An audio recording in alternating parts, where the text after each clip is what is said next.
श्री कृष्ण कहते हैं, सुख दुख तो अतिथि की तरह होते हैं, बारी बारी से आएंगे चले जाएंगे। यदि वो नहीं आएंगे तो हम अनुभव कहाँ से लाएंगे। खामोशी से भी कर्म होते हैं। मैंने देखा है पेड़ों को छाँव देते हुए। गुस्सा आए तो रुकना सीखो, गलती हो जाए तो झुकना सीखो। रिश्ते कभी अपने आप नहीं टूटते। अज्ञान, अहंकार और रवैया उन्हें तोड़ देते हैं। ज्ञान के बाद यदि अहंकार का जन्म होता है तो ज्ञान वहाँ जहर है, किंतु ज्ञान के बाद यदि नम्रता का जन्म होता है तो वही ज्ञान अमृत है।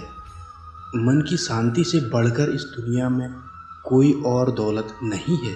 इंसान की पहचान करनी है तो सूरत से नहीं, चरित्र से कीजिए, क्योंकि सोना अक्सर लोहे की तिजोरी में ही रखा जाता है। इंसान कहता है, भगवान मेरी दुआ उसी वक्त क्यों नहीं सुनता। भगवान ने मुस्कुराकर कहा, मैं तेरे गुनाहों की सज़ा भी तो उसी वक्त नहीं देता। दुनिया की हर चीज़ ठोकर लगने से टूट जाती है। एक कामयाबी ही है जो ठोकर खाकर ही मिलती है। इंसान इस एक कारण से अकेला हो जाता है क्योंकि वह अपनों को छोड़ने की सलाह गैरों से लेता है। मेरे दोस्त मुझसे कहते हैं कि तुम बहुत भोले हो, इसलिए लोग तुम्हें लूट कर चले जाते हैं। लेकिन मैं उनसे हंसते हुए कहता हूँ, मुझे लूटने वाले के तो सिर्फ 2 हाथ हैं, लेकिन मुझे देने वाले के 1000 हाथ हैं। कुछ नहीं मिलता दुनिया में मेहनत के बगैर। मेरा अपना साया भी मुझे धूप में आने के बाद मिलता है। जिंदगी की किताब में धैर्य का कवर होना जरूरी है, क्योंकि वही हर पन्ने को बांध कर रखता है। 2 लोगों से हमेशा होशियार रहो। एक वो जो तुम में वो कमी बताए जो तुम्हारे अंदर है, और दूसरे वो जो तुम में वो गुण बताते हैं जो तुम में नहीं है। अच्छी सूरत से ज़्यादा मायने अच्छा स्वभाव रखता है, क्योंकि सूरत तो उम्र के साथ बदल जाती है, पर अच्छा स्वभाव जिंदगी भर आपका साथ देगा। बारिश में नहाना आसान तो है, लेकिन रोज़ नहाने के लिए हम बारिश के सहारे नहीं रह सकते। इस प्रकार भाग्य से कभी कभी चीज़ें आसानी से मिल जाती हैं, किंतु हम हमेशा भाग्य के भरोसे नहीं जी सकते। सच्चा और अच्छा दोस्त एक फूल की तरह होता है, जिसे हम तोड़ भी नहीं सकते और छोड़ भी नहीं सकते। अगर तोड़ दिया तो मुरझा जाएगा, और अगर छोड़ दिया तो कोई और ले जाएगा। दिल के सच्चे लोग जीवन में भले ही अकेले रह जाते हैं, लेकिन ऐसे लोगों का साथ भगवान जरूर देते हैं। श्री कृष्ण कहते हैं, गुरु और रास्ते दोनों एक समान होते हैं। खुद कहीं नहीं जाते हैं, दूसरों को मंजिल तक पहुंचा देते हैं। अपनों से बस उतना ही रूठो कि अपनी बात और सामने वाले की इज्जत बरकरार रहे। चेहरे की सुंदरता आंखों में उतरती है, और स्वभाव की सुंदरता हृदय में। हम अच्छे थे, अच्छे हैं और अच्छे ही रहेंगे। फिक्र वो करें जो बोलते कुछ और हैं, करते कुछ और हैं, दिखते कुछ हैं और होते कुछ और हैं। अच्छा वक्त सिर्फ उसी का साथ देता है जो कभी किसी का बुरा नहीं सोचते। किसी को इतना भी हक मत दो कि वो फैसला करे कि आपको कब हंसना है और कब आपको रोना है। अपने वो नहीं होते जो तस्वीर में साथ खड़े होते हैं, अपने वो होते हैं जो तकलीफ में साथ खड़े होते हैं। चेहरा चाहे कितना भी सुंदर हो, अगर जुबान कड़वी हो तो लोग मुंह फेर लेते हैं, क्योंकि जुबान की सुंदरता चेहरे की सुंदरता से कहीं ज़्यादा बढ़कर है। हर सूर्यास्त हमारे जीवन में एक दिन कम कर देता है, लेकिन हर सूर्योदय हमें आशा भरकर एक नया दिन दे जाता है। इसलिए सदैव बेहतर की उम्मीद करें। यदि कोई आपसे दूरी बनाना चाहता है तो उसे ऐसा करने दीजिए, नहीं तो आप उससे जितना नज़दीक होने की कोशिश करेंगे वो उतना ही दूर जाता जाएगा। माता पिता का उतना ही विश्वास रखो जितना दवाओं पर रखते हो। बेशक थोड़े कड़वे हैं, पर आपके फ़ायदे के लिए। आशा और विश्वास कभी गलत नहीं होते। ये हम पर निर्भर करता है कि हमने आशा किससे और विश्वास किस पर किया था। निकले हम दुनिया की भीड़ में तो पता चला कि हर वो शख्स अकेला है जो दूसरों पर भरोसा करता है। परेशान न हुआ करो सबकी बातों से। कुछ लोग पैदा ही बकवास करने के लिए होते हैं। सपने देखने वाले सो जाते हैं, और सपनों को जीने की ख्वाहिश रखने वालों को नींद नहीं आती है। लोगों को खोने से मत डरो, डरो इस बात से कि लोगों का दिल रखते हुए कहीं तुम खुद को ही ना खो दो। श्री कृष्ण कहते हैं, भक्ति और भरोसा इतना रखना कि संकट हम पर आए तो चिंता भगवान करे। अपनी गलती को तुरंत स्वीकार कर लेना और दूसरों की गलतियों को नज़रअंदाज कर देना, यही सकारात्मक सोच की दिशा में पहला कदम है। शस्त्र केवल शरीर को घायल कर देते हैं, किंतु शब्द आत्मा को भी घायल कर देते हैं। कोशिश करें अच्छा बोलें, अच्छा सुने और अच्छा व्यवहार करें। अच्छी नसीहतों का असर आजकल नहीं होता, क्योंकि लिखने वाले और पढ़ने वाले दोनों ही यह समझते हैं कि ये तो दूसरों के लिए है। मुझे पागलों से दोस्ती करना पसंद है, क्योंकि मुसीबतों में कोई समझदार काम नहीं आता। मिट्टी के घरों में लोग खड़े होते हैं, औकात में भले ही छोटे मगर इंसानियत में बड़े होते हैं। जरूरी नहीं कि जिनमें सांस नहीं वो मुर्दा हैं, जिनमें इंसानियत नहीं वो कौन सा जिंदा है। जिंदगी गुजारने के दो तरीके हैं, जो पसंद है उसे हासिल कर लो, या फिर जो हासिल है उसे पसंद कर लो। दो लोगों को ज़िंदगी में कभी नहीं भूलना चाहिए, एक जिसने तकलीफ़ दी, दूसरे वो जिन्होंने तकलीफ़ में साथ दिया। रंग में भी इतने रंग कहाँ जितने रंग बदलते हैं आजकल के इंसान। संस्कार किसी विश्वविद्यालय में नहीं मिलते, घर के माहौल में ही मिलते हैं। अकेले कमाते हो और पूरा घर खाता है तो घमंड मत करना, ऊपर वाले को धन्यवाद करना कि इस भले काम के लिए भगवान ने तुम्हें चुना है। दिल में हो जज्बा कुछ कर दिखाने का तो जलते हुए दिए को आंधियों का डर नहीं होता।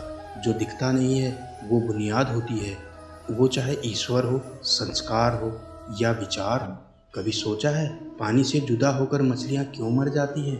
क्योंकि उन्हें नहीं मालूम था किसी की नज़दीकियाँ पहले आदत, फिर ज़रूरत, फिर ज़िंदगी बन जाती है। भाषाओं का अनुवाद हो सकता है, भावनाओं का नहीं। कभी कभी कदर और एहसास के लिए ज़रूरी है कि कुछ वक्त उससे दूर रहा जाए। आजकल दुनिया में इंसान की कीमत उसके चले जाने के बाद पता चलती है। जब कोई व्यक्ति अपनी समस्याओं को आपके सम्मुख रखता है तब वह आप पर ईश्वर के जैसा संपूर्ण विश्वास रखता है। समय बताने वाले बहुत हैं, पर समय पर काम आने वाला कोई नहीं। अपनी किस्मत को दोष कभी मत देना। आप इंसान बनकर पैदा हुए हो, ये किस्मत नहीं तो और क्या है। काश लोग समझ जाएं कि रिश्ते एक दूसरे का ख्याल रखने के लिए बनाए जाते हैं, एक दूसरे का इस्तेमाल करने के लिए नहीं। जो कदर नहीं करते उनके लिए लोग रोते हैं, और जो हर किसी की कदर करते हैं उन्हें लोग अक्सर रुलाते हैं। ये दुनिया वाले भी अजीब हैं। दुनिया तो आपकी राह में पत्थर फेंकेगी, लेकिन यह आपके ऊपर निर्भर करता है कि आप इस पत्थर को कैसे इस्तेमाल करते हो। दूसरों पर वही पत्थर फेंककर या अपनी कामयाबी का पुल बनाकर। ज़िंदगी में कभी भी निराश मत होना, क्या पता कल वो दिन हो जिसका तुम्हें बेसब्री से इंतज़ार था। किसी को कभी दुख मत देना, क्योंकि दी हुई चीज़ एक दिन 1000 गुना होकर लौटती है। वक्त के साथ सब कुछ बदल जाता है, लोग भी, रास्ते भी, एहसास भी, और कभी कभी हम खुद भी। हर खोई हुई चीज़ ढूंढने पर मिल सकती है। विश्वास एक बार खो जाए तो क्या दोबारा मिलेगा? कैलेंडर हमेशा तारीख बदलता है, एक दिन ऐसी भी तारीख आती है जो कैलेंडर को ही बदल देती है। इसलिए सब्र रखिए, वक्त हर किसी का आता है, बस मेहनत करते रहिए। हम तो मजाक में भी किसी को दर्द देने में डरते हैं, न जाने लोग कैसे सोच समझ कर दिलों से खेल जाते हैं। ज़िंदगी अक्सर रुला ही देती है, फिर चाहे हम माँ बाप के कितने लाडले ही क्यों न हो। किसी से प्यार करो तो बेशक करो, बस उम्मीद मत रखना, क्योंकि तकलीफ़ प्यार करने से नहीं उम्मीद रखने से होती है। लोगों की निंदा से परेशान होकर अपना रास्ता न बदलना, क्योंकि सफलता शर्म से नहीं साहस से मिलती है। सलाह के 100 शब्दों से ज़्यादा अनुभव की एक ठोकर इंसान को बहुत मजबूत बनाती है। सारे वजन उठाकर देख लिए, दाल रोटी ही सबसे भारी है। धैर्य रखिए, कभी कभी जीवन में कुछ अच्छा पाने के लिए सबसे बुरे दौर से गुजरना पड़ता है। हर इंसान में कोई ना कोई प्रतिभा जरूर होती है, लेकिन लोग इसे दूसरे के जैसा बनने में नष्ट कर देते हैं। जो बुरा लगे उसे त्याग दो, फिर चाहे वो विचार हो, कर्म हो या मनुष्य। जिंदगी में कुछ नया हम इसलिए भी नहीं कर पाते क्योंकि हमें लगता है कि दूसरे नहीं कर पा रहे हैं तो हम कैसे कर पाएंगे। जिंदगी में कैसा भी मोड़ आए, कभी हिम्मत मत हारना, क्योंकि तुम्हारी हिम्मत ही तुम्हें हर कठिनाई से बाहर निकालेगी। एक शहर में एक धनी व्यक्ति रहता था। उसके पास बहुत पैसा, धन दौलत थी और उसे इस बात पर बहुत घमंड भी था। एक बार किसी कारण से उसकी आंखों में बीमारी हो गई। आंखों में बुरी तरह जलन होती थी। वह डॉक्टर के पास गया, लेकिन डॉक्टर उसकी इस बीमारी का इलाज नहीं कर पाया। सेठ के पास बहुत पैसा था, उसने देश विदेश से बहुत सारे नीम हकीम और डॉक्टर बुलाए। एक बड़े डॉक्टर ने बताया कि आपकी आंखों में संक्रमण है, आपको कुछ दिन तक सिर्फ हरा रंग ही देखना होगा। कोई और रंग देखेंगे तो आपकी आंखों को परेशानी होगी। अब क्या था, सेठ ने बड़े बड़े रंगसाजों को बुलाया और पूरे महल को हरे रंग से रंगने के लिए कहा। वह बोला, मुझे हरे रंग के अलावा कोई और रंग दिखाई नहीं देना चाहिए। मैं जहाँ से भी गुजरूं हर जगह हरा रंग कर दो। इस काम में बहुत पैसा खर्च हो रहा था, लेकिन फिर भी सेठ की नज़र किसी अलग रंग पर पड़ ही जाती थी, क्योंकि पूरे नगर को हरे रंग में रंगना संभव ही नहीं था। सेठ दिन प्रतिदिन हरा रंग कराने के लिए पैसा खर्च करता जा रहा था। एक दिन शहर का एक सज्जन पुरुष वहां से गुजर रहा था। उसने चारों तरफ हरा रंग देखकर लोगों से कारण पूछा। सारी बात सुनकर वह सेठ के पास गया और बोला, सेठ जी, आपको इतना पैसा खर्च करने की जरूरत नहीं है। मेरे पास आपकी परेशानी का एक छोटा सा हल है। आप हरा चश्मा क्यों नहीं खरीद लेते, फिर सब कुछ हरा हो जाएगा। सेठ की आंखें खुली की खुली रह गई। उसके दिमाग में यह शानदार विचार आया ही नहीं। वह बेकार में इतना पैसा खर्च किए जा रहा था। जीवन में हमारी सोच और देखने के नज़रिए पर भी बहुत सारी चीज़ें निर्भर करती हैं। कई बार परेशानी का हल बहुत आसान होता है, लेकिन हम परेशानी में फंसे रहते हैं।